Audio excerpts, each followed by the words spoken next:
Hello, Diet Soap listeners and viewers. It's me again, Douglas Lane. And in this short found footage documentary, I'll be re-examining Naomi Klein's 1999 book, No Logo, assessing her argument against multinational corporations and neoliberalism 22 years later. Are we facing different problems in this post-Trump COVID era? Should the left, in the face of a seemingly growing nationalist reaction, forget the anti-globalization sentiments that defined its most radical tendencies in the 90s and early zero years? Is it time for the socialist left to defend neoliberalism?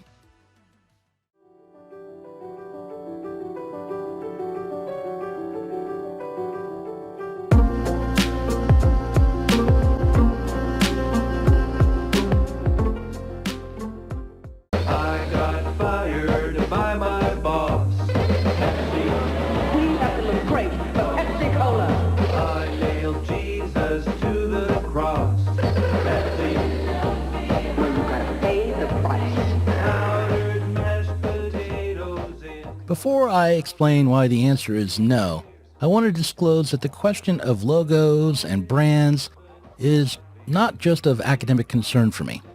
The power of brands was one of the reasons, amongst a number, that I ended up leaving the old channel and relinquishing all legal claims to it.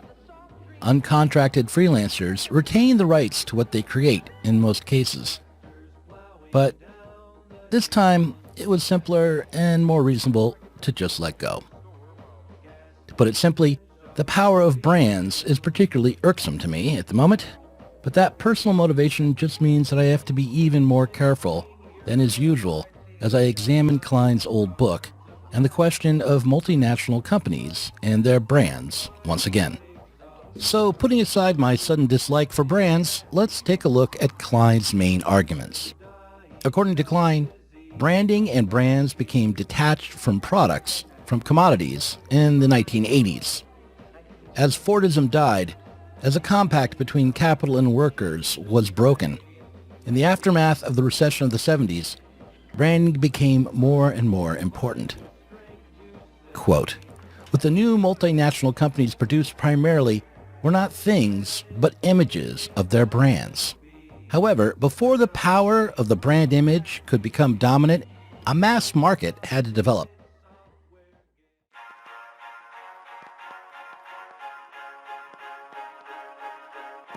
If you enjoy these videos, you should click on the subscribe button and click that bell. You should also consider supporting me on Patreon. Patrons get access to a second behind-the-scenes Parrot Room discussion where we dish out gossip or go into the weeds on topics such as the tendency of the rate of profit to decline, imperialism, and the critical theories of Tiffany Brissett and Donald Most. You'll also get access to both the public and private version of the revised Pop the Left series with Ashley Frawley and Pascal Robert, and the new Zoomer Philosophy series. Your support will not only make content like this possible, it will also help to establish a new publishing venture through Diet Soap Media. Right now, supporting me on Patreon will make a big difference. In the 19th century, branding arose precisely because factory production dominated earlier forms of manufacturing.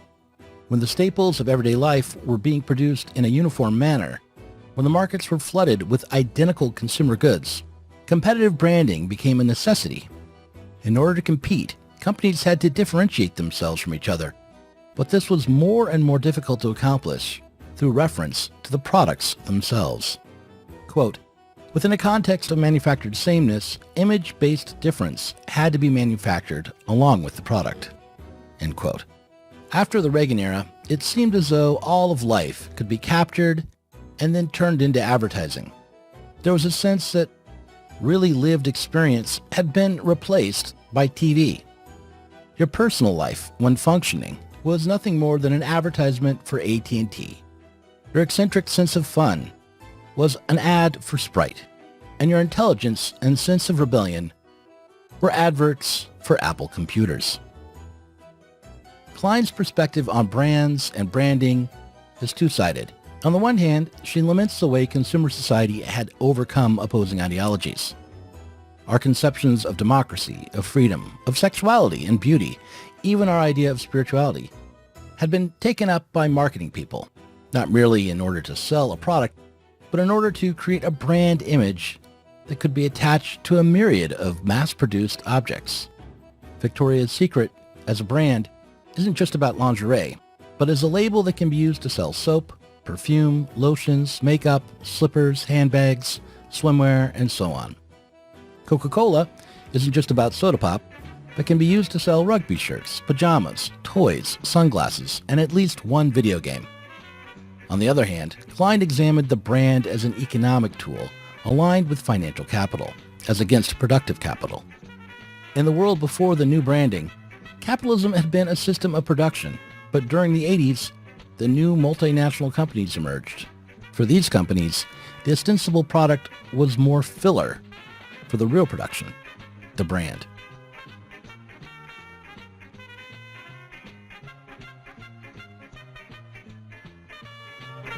Coca-Cola has the taste you never get tired of, always refreshing.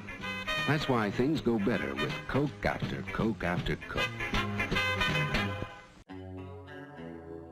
Quite a lot of Klein's book is dedicated to her Gen X disdain for marketing, which paradoxically means that large sections of the book function as a nostalgic tour through forgotten mass media spectacles.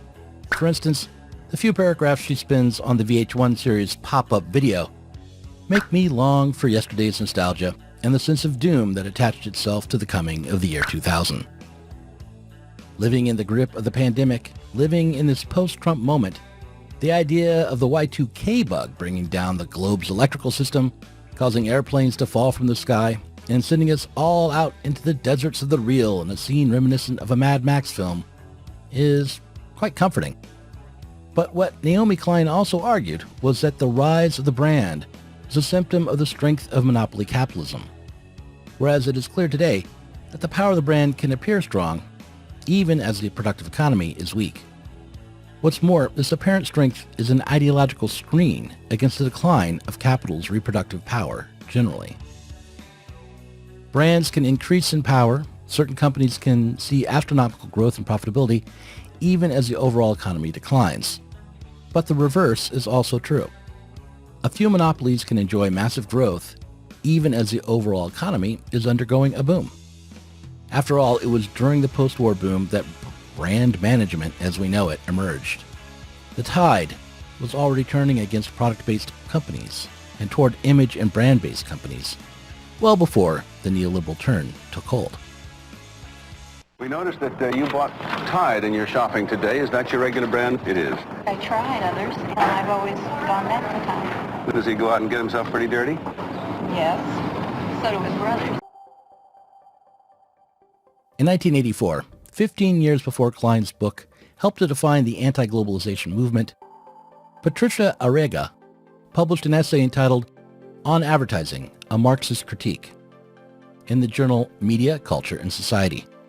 In her essay, she noted that post-Marxists like Paul Sweezy argued that advertising and branding created barriers to competition in the market. Marx himself did not argue that competition was limited by monopoly capital, but rather that competition occurred within the realms of circulation and production both, and that competition should not be thought of as being expressed solely in terms of prices. Patricia Arriaga wrote, "Competition, therefore, is not determined by the number of competing capitals and is not eliminated nor reduced if the number of competing firms decreases. There is no perfect or imperfect competition. Competition is a lasting fight that cuts through all the spheres of economic life.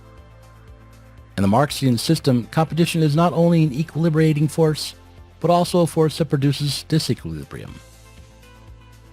Thus, the centers of gravity for prices, profits, and values are changing averages, permanent fluctuations being the normal state of the economy."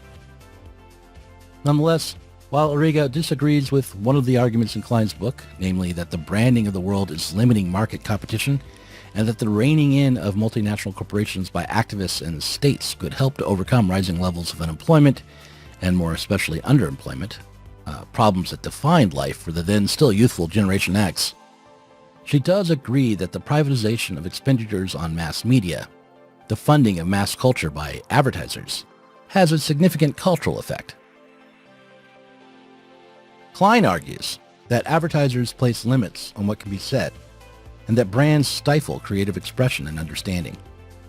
One of the examples Klein gives in this direction involves the art band Negativland. Their single called U2. That's the letter U and the numeral 2. The four-man band features Adam Clayton on bass, Larry Mullen on drums, Dave Evans, nicknamed The Edge, on...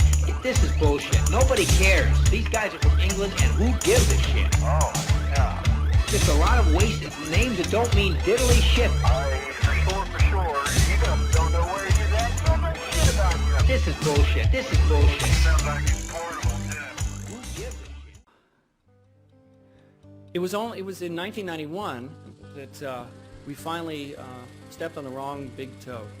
But the final thing that really brought it to the attention of Island Records, that really made them decide to nail our asses, was that we ended up making the record look like this.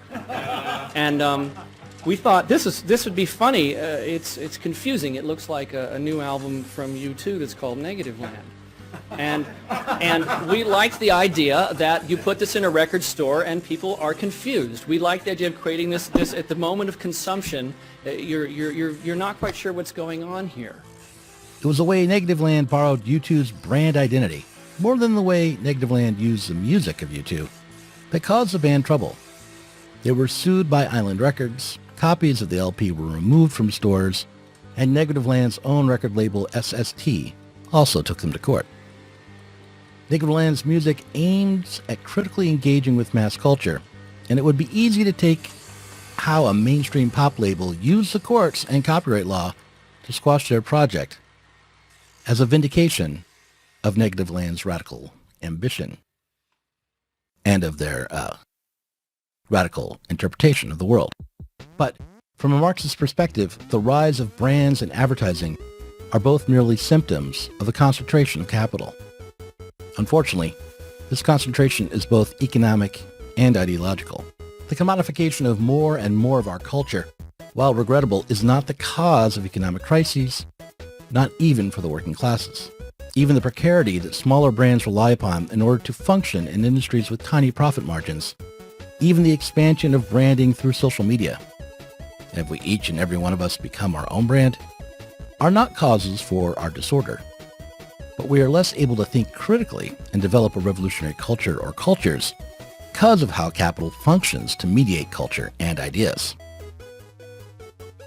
If a branded world is one with built-in limits on our imaginations, it is also true that these limits are reproduced every day, not through mere clicks or even through consumer spending, but by a working class that has not yet come together to organize politically in its own interest. Still, hope is not to be found amongst collage artists, nor through the adoption of Gen X rebelliousness, but through the development of a change in how we produce and reproduce our lives. At the outset, I asked if the left needed to embrace neoliberalism, to defend it, in order to stave off a nationalist reaction that, even after Trump, is still threatening to dominate our politics. The answer is that we do not. But we also cannot merely return to the 90s, championing small-scale industries as against multinationals, concerning ourselves with empowering and expanding the welfare state, while simultaneously feigning concern about market competition, hoping that we can break away from the perpetual crisis if we manage to jam the culture. All of that has to be rejected as well. On the Negativland album JamCon 84, cultural commentator Crosley Bendix claimed that as awareness of how the media environment we occupy affects and directs our inner life grows, some resist. However, nearly 40 years later, I can't help but notice that resistance can provide traction for the acceleration of capitalist culture, that a certain kind of resistance only deepens the hold of capital. It would be easy for me, after this recent debacle, to embrace the idea that opposing corporate logos and the power of the big monopolies is radical, even socialist. Truth is, truly radical activity lies elsewhere.